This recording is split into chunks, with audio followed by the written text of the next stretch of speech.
A parity bit is a special and magical bit. We added it to a given binary string. For example, I just randomly write down something. We add it at the end to make total number ones even. In this case, 1, 2, 3, 4, 5. So we need one more, make it 6. Just give you another example. In this case, we only have 2 ones. So the final parity bit should be 0. Why we do that? After we add a parity bit, we know every string should have even number ones. So during the transmission, if you just make one mistake, in binary, mistake simply just flip the number. For example, if this 0, you mistakenly transmit it as 1, so that's the wrong one, yeah? Then we get a total number of ones as 3. That is not even number. Then we can tell that the string is transmitted wrong. Parity bit just like check digit in decimal numbers. Now we're working on binary, so it's just a single bit represent state 0 and 1. We have just shown you that by adding a parity bit, we can identify a binary string is correct or not. If it cannot pass the parity checking, which means total number of ones, if it's not even, we know something is wrong. The next step, we want to do not just the detection, we want to do correction as well, which means we want to really identify the error position and go there to correct it. That is what we're going to talk about today. It's called Hamming code over binary.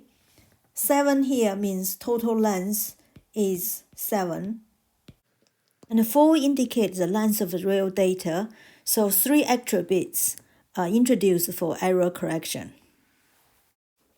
Let's use P1, P2, and P3 denote our 3 parity bits. The key idea in Hamming 7.4 is that we use each parity bit looks after a different subset, which means they do different job. Assume D1, D2, D3, D4 here to represent our binary bits. Then parity bit 1 will look after D1, D2, and D4. Then P2 will look after D1, D3, and D4.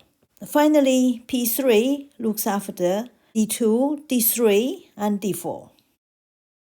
Let's copy this piece of information over to this table. P1 looks after D1, D2, and D4. P2 looks after D1, D3, D4. Then P3 looks after D2, D3, D4. You can see our 7 bits are divided into 3 subgroups.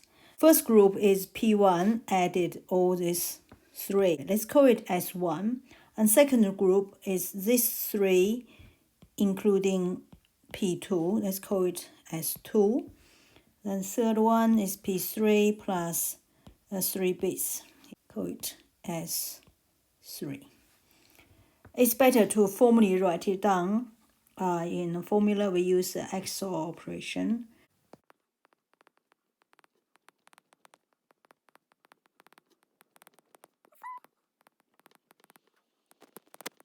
Actually, there's a nice name for those subgroups. We call S1 as syndrome 1, S2 syndrome 2, S3 syndrome 3. If D4 is transmitted wrong, 3 groups will all show up because their parity checking will fail. So therefore, the set of value for S3, S2, S1 should be all showing up as 1. Now, what if one D3 went wrong? As you can see, D3 doesn't appear in S1, so S1's value won't be affected. Then we'll get 1, 1, 0. And for D2, you get 1, 0, 1.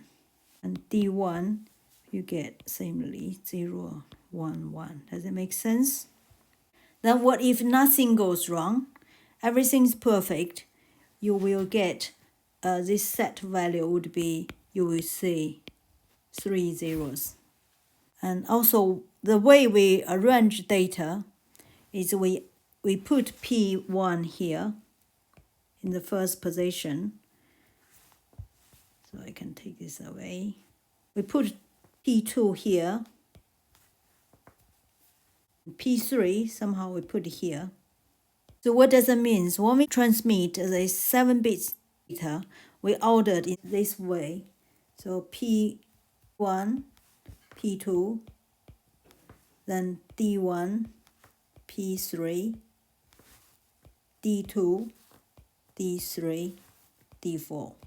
That is a pack of 7 bits. We send it out. When people receive the 7 bit, we work out the syndrome values using the formula given here. Okay, that's formula for syndrome. And then based on the syndrome value, we can discover if anything goes wrong or not. Yeah, if nothing wrong, we get 0, 0. Let's say if everything else is correct, but P1 made mistake, then you will say syndrome value should be 0, 0, 1. Yeah, similarly for P2, you will get 0, 1, 0. And P3 would be 1, 0, 0. Perfect.